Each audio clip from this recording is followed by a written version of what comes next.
preview explaining why you should care about this hearing. Now, I'm sure the Republicans do the same thing when they were in the majority. Sending out memos about why you should care Right. about things happening in Congress. Contrary to everything else, you should care about it. Yeah. So here it's the beginning. You're laying out a bill of particulars here. You want to make sure this gets spread far and wide.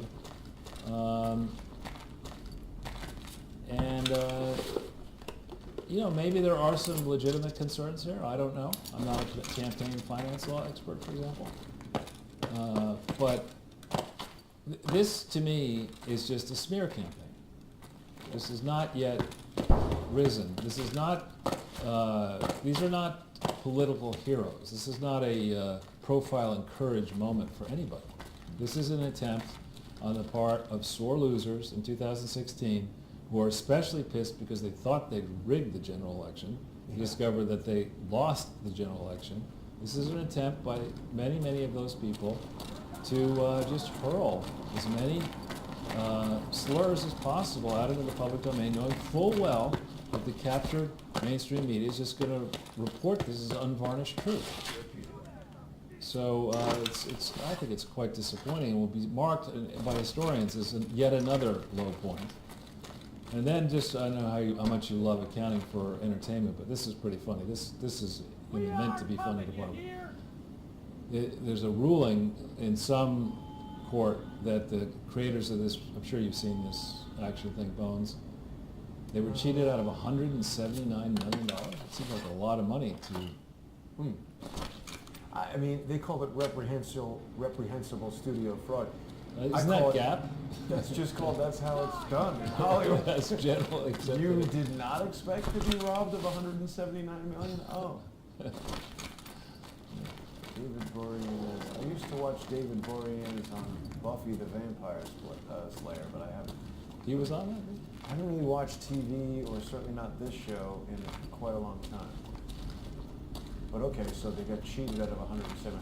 I mean, Charles, I remain convinced that Hollywood is a gigantic money laundering scheme, or at least many, many people in Hollywood engage in that, because there's just so many areas, so many tax strategies for making your film over here, where you're going to get this kind of tax money coming back, and you got to submit receipts to get the tax. You know, there's all these states, I'm sure you're aware of this. Right when I had moved to Hollywood, Louisiana implemented this tax rebate thing for people making movies there. They give you about 30% of the money that you spent on the movie back in tax credits. And it really blew up the film industry in Louisiana in a way that I didn't like when I had just moved to California.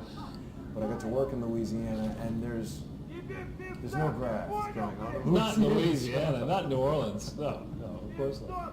We have, I guess, 6 minutes until Sydney may show up. Let's fly quickly. I just want to set the next 3 pages up.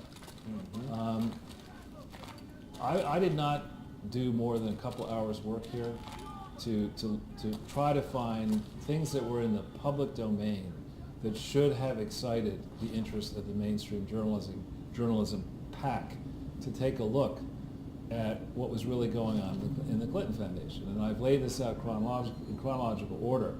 And I don't want to pull up the links now because it'll take too much time. But we have a link to Daniel Halper's great book, Clinton Inc., which basically called the Clinton family out for running a complete fraud disguised as a charity. It was published on the 25th of July, 2014.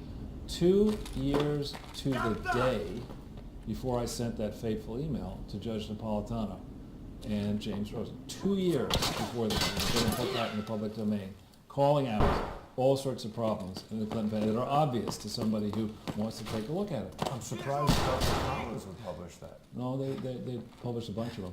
And then I had been writing for the Washington Times, but I wrote a few pieces. I didn't put them all in here, but I wrote a bunch of pieces early on, specifically asking on the 16th of March, 2015, how come the IRS is not going to do a freaking audit of the Clinton Foundation? Because it was obvious to me that it should have been audited on March 16th, 2015. And it was not just for the most recent year, but for the history of it. I mean, you have an entity that is, in theory, bragging about taking all kinds of government grants as required under New York and